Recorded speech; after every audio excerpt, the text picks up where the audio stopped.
And I'm telling you, some of the most inspiring people you will ever see in our church are people that are wrestling with all kinds of challenges, physical and emotional. And you know what? They keep smiling. You know what? They keep trusting. They keep believing. They keep walking in faith. And some of us, myself included, need to go to school and learn from them.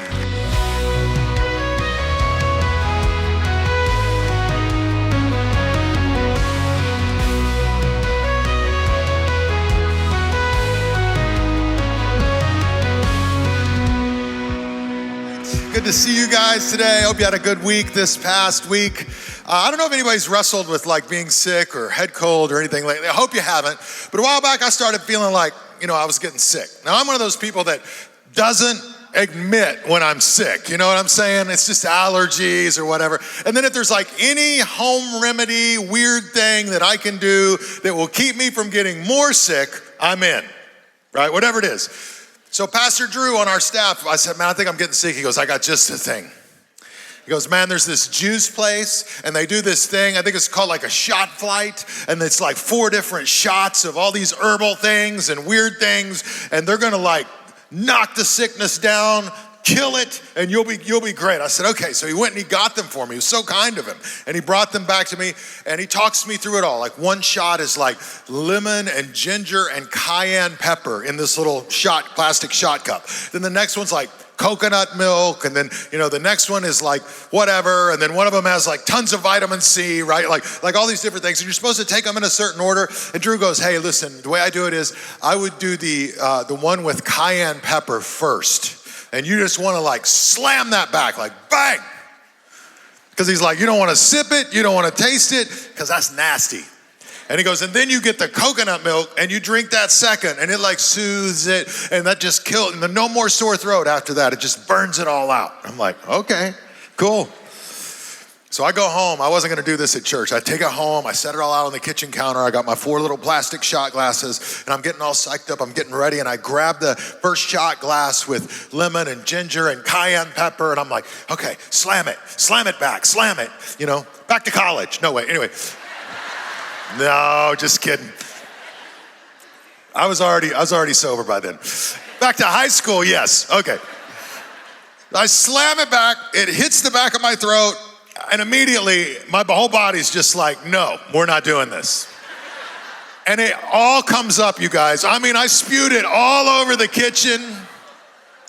But the worst part was, it comes up my nasal cavity and comes out my nose.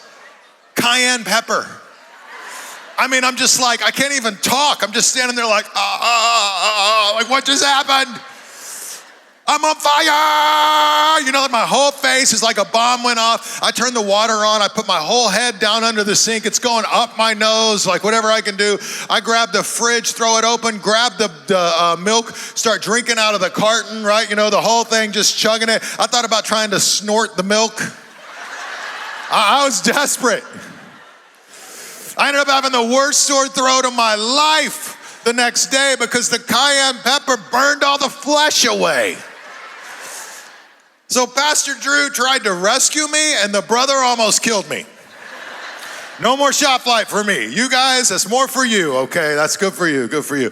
But I think this happens a lot in our lives. Like we turn to certain things to try and bring rescue for this emptiness that we feel often in our lives. Augustine, the theologian, said that we have a God-shaped void in our lives.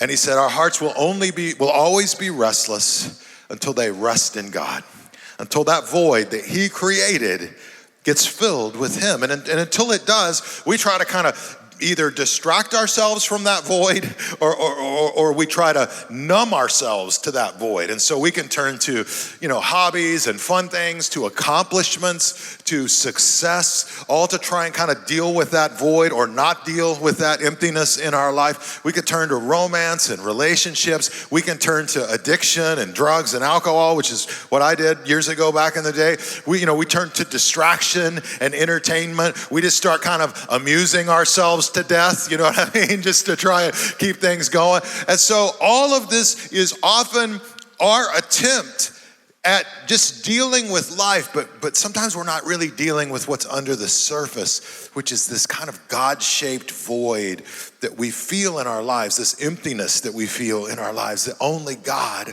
can fill.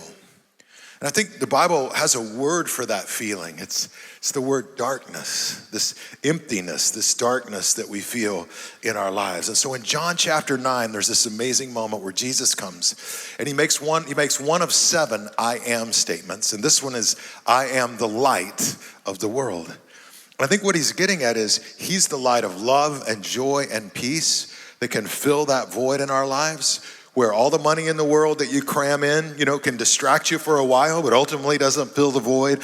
Romance, relationships, you can stick it in, it can help for a while, but ultimately it doesn't fill the void. Entertainment, thrills, success, all the things we try and cram in, ultimately it doesn't fill the void. But Jesus says, I'm the light. I'm the one who can fill that void with peace and love and goodness. It's like a God-shaped void, and only God can fill it. And so then in John 9, Jesus tells a story. And it doesn't tell a story, he lives a story out. It's a story for us. It's the story of the healing of the man born blind. It's the longest narrative healing in the entire New Testament. And it's really an illustration, if you will, of Jesus' statement, I am the light of the world. And so Jesus is walking along. John chapter 9, we'll bring it up here on the screen. I'll start reading this. The way we do it here at Central is when we get to the red word, if you'll all just jump in, read with me. It's how we make sure everybody's awake here. John 9, beginning verse 1, it says, as Jesus was walking along, he saw a man who had been blind from birth. Rabbi, his disciples asked, Rabbi just means like teacher, like a religious teacher. Rabbi, why was this man born blind? Was it because of his own sins or his parents' sins?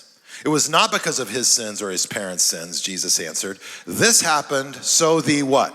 Power. You see this? So the power of God could be seen in him. So the disciples assumed, like many did in Jesus' culture, that if somebody had, a struggle or something they wrestled with since birth, they were born blind, or if they had a disability in their life, that this was somehow the fault of somebody's either them or their parents or their grandparents. Somebody sinned along the way, and therefore that's why they were in this situation. And so the disciples are like, hey, here's this guy who's been born blind. Was it him or was his parents that caused him to be this way? And Jesus basically says in my reading, wrong question. Like not even the right question. The real issue is that the power of God will be seen in him. And what we're gonna see in this scripture is that Jesus will go on and do one of these amazing healings in the New Testament. And in doing it, we're gonna see that God's power is shown. But can I just stop for a moment and just say a word? Some of you are here today and you were born with an ailment, maybe a disability, maybe it's something everybody can see, or maybe it's something nobody can see. And you hide it real well, but you carry it and you know what it is to wrestle with that situation. And maybe many of you, some of you, you pray for healing again and again and again, and God hasn't healed and God hasn't shown up and you're not sure why. Can I just tell you, like sometimes we don't always get the healing we pray for, but God's power can always be shown in our lives. And God is using you powerfully, even in that disability, even in that struggle.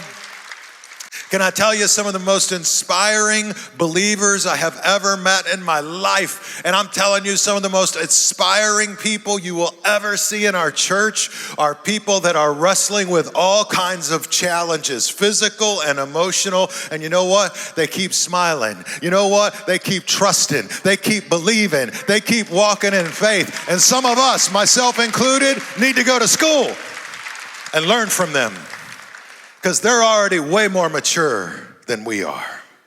And so God can show his power in your life powerfully, no matter what you're wrestling with. Well, here's this man, he's born blind. He's standing there, his disciples are like, what's the deal? And Jesus is gonna show us what it looks like when he rescues somebody. And the first thing we're gonna see is that he heals what's broken. He heals what's broken. Now, I just read a statistic this last week. I thought it was interesting that the average person right now has about 2,000 photos on their phone, okay? And about 600 of them, a third, are selfies.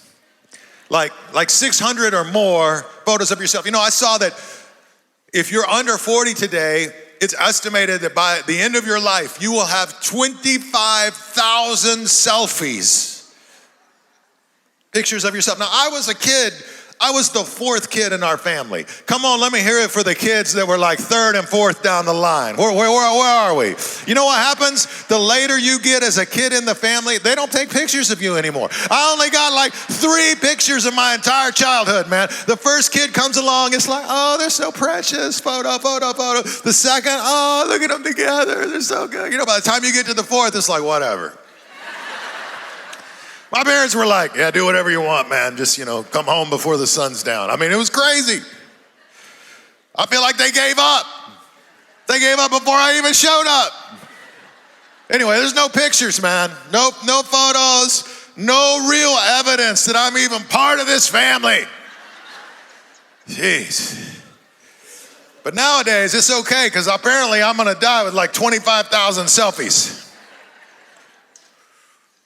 Selfies are fine, but I think it points to something that's often broken in our culture. If I can just be real with you.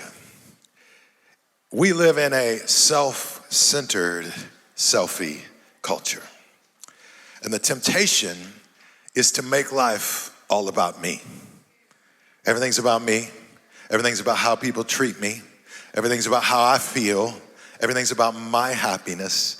And in my personal experience, in my own journey, I can just testify, like, the quickest way to unhappiness in my life was making everything about me. But the quickest way to happiness and joy is when you realize that life isn't fundamentally about me, it's about God and His power and His goodness.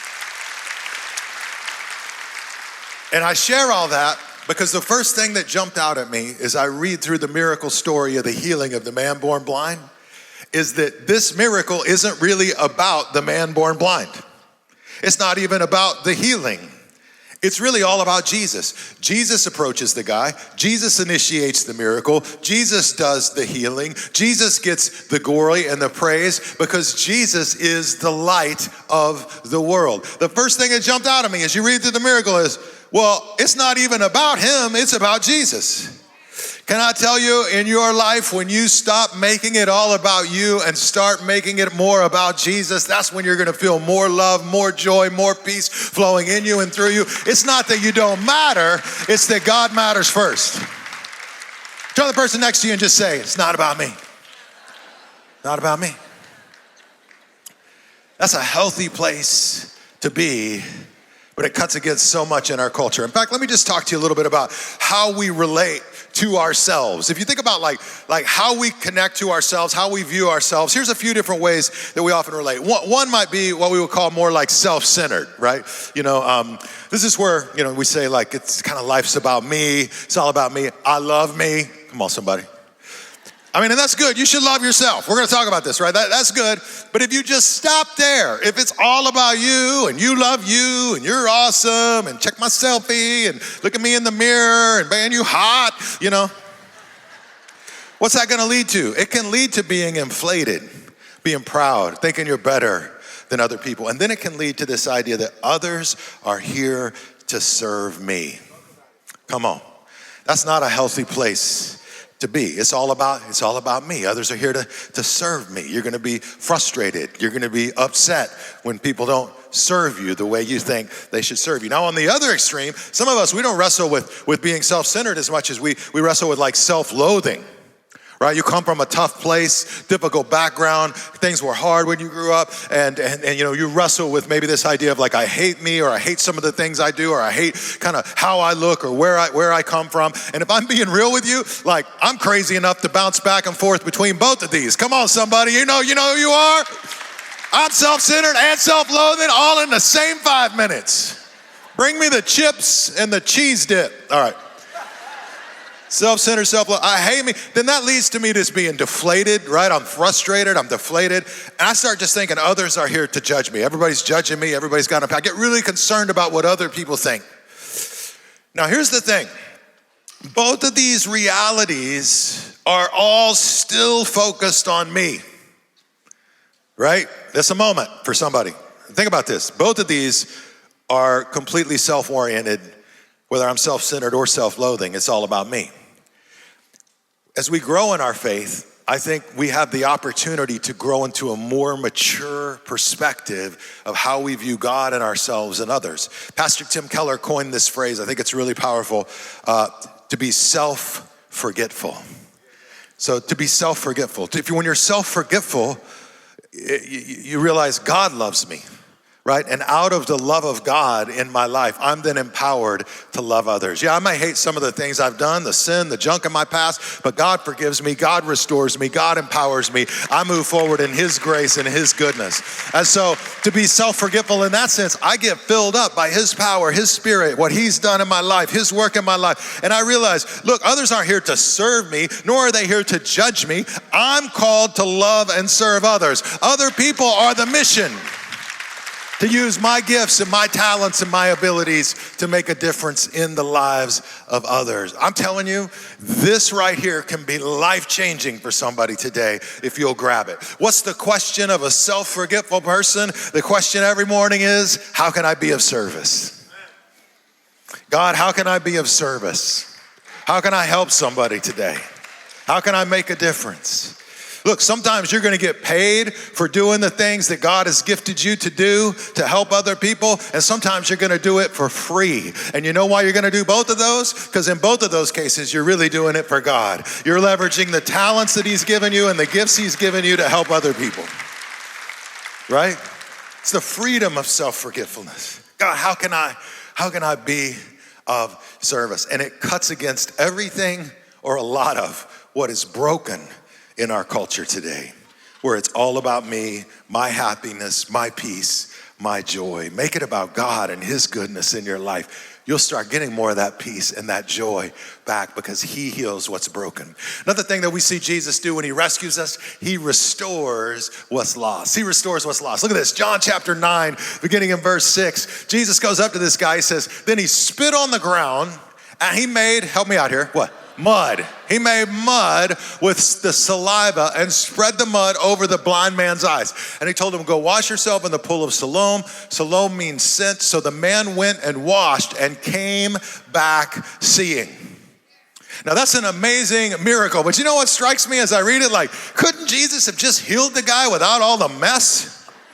Right? You know, like, I mean, God just does some wonky stuff when you read through them. You're like, okay, like, I don't understand why it went that way, you know? Like Jesus is like, you know, I could just like, boom, you can see. How's that feel? Is that good? Is that cool? Oh no, he's like, let's get down, let's make some mud. And we rub mud all over the dude's face. I mean, this is a blind dude. He's like, who's doing that? Who's rubbing the mud on my face? And then Jesus is like, walk over here. Well, he can't see, Jesus, and you rub mud all over his face. Walk over here to the pool of Siloam, you know, and you know, I read this, and you kind of read it now. Now, using mud over somebody's eye, that wasn't actually a rabbinic way of healing. I'm just kind of being funny. It wouldn't have been like totally out of the blue. But still, I feel like it applies in some ways to our lives. Have you ever prayed for God to do a miracle and then just felt like all you got was the mud? You know, you ever prayed that God would like give you a breakthrough financially and then the IRS sends you a bill? Hey, what? Like, have you ever like prayed that God would do a breakthrough in a relationship and then you had the biggest fight you've ever had in that relationship? Have you ever asked God to help you get free from an addiction only to find out that like the road just got so much more uphill as soon as sometimes it gets harder before it gets easier.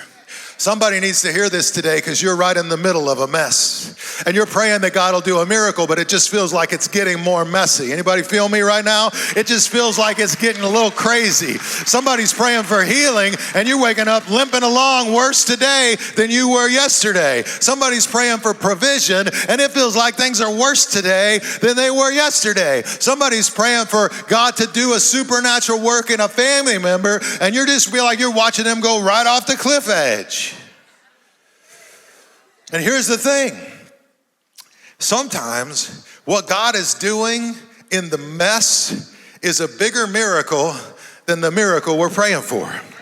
Sometimes It's the moment with mud that God is actually doing the greatest work of faith in our life. You think about this guy. We're going to see. He doesn't even really know who Jesus is yet. Jesus never really even identifies himself. We'll see in just a minute. He kind of realizes who Jesus is. But at this moment, he's just like a religious teacher. He doesn't really have it all put together. And so what happens in this moment is Jesus asks him on faith to walk to the pool of Siloam. The greatest act of faith for him may have been the walk between the mess and the miracle.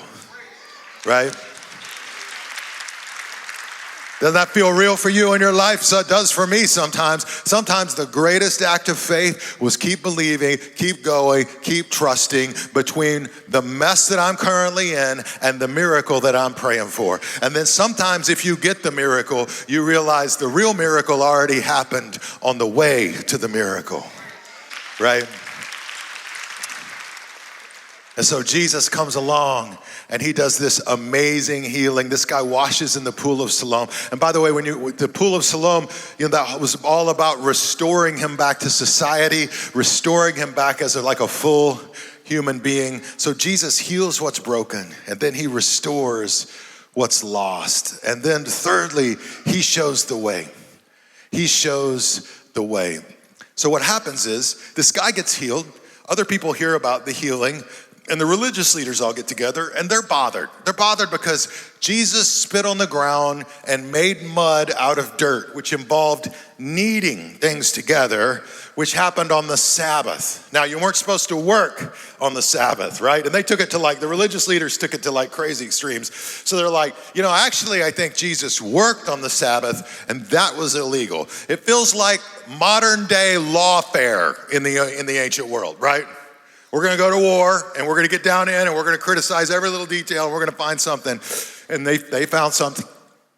Like right here. Man, he worked on the Sabbath. Ooh. And it's like they missed the fact that he healed a guy who was born blind. No, who cares? He worked on the Sabbath. And so they bring the guy in, they bring his parents in. This is a crazy story. They're grilling everybody.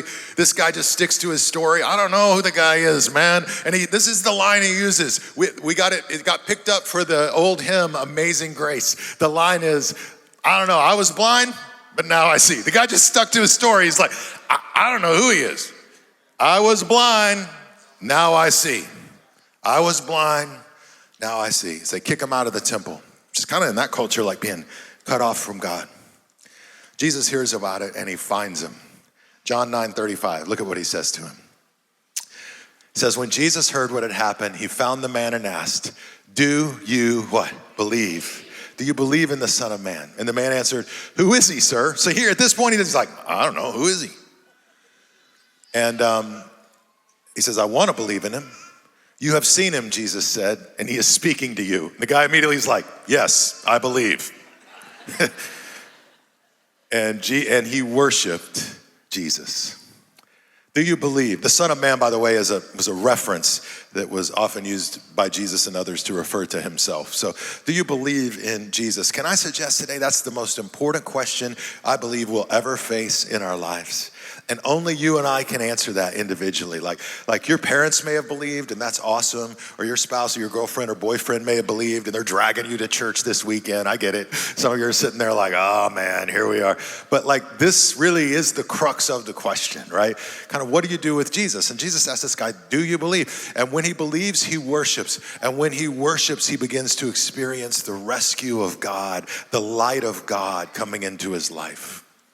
Years ago, we were trying to figure out more about who we were as a church and where God was taking us in the future. And we brought this outside group in, and they met with hundreds and hundreds of church members and church family members. And they took us through a pretty extensive questionnaire, and they asked a bunch of questions. They interviewed hundreds of families. And the idea was they would go into churches and they would do these studies and they would interview enough people that you could extrapolate it out to the whole church, right? So there were hundreds and hundreds of people involved in this.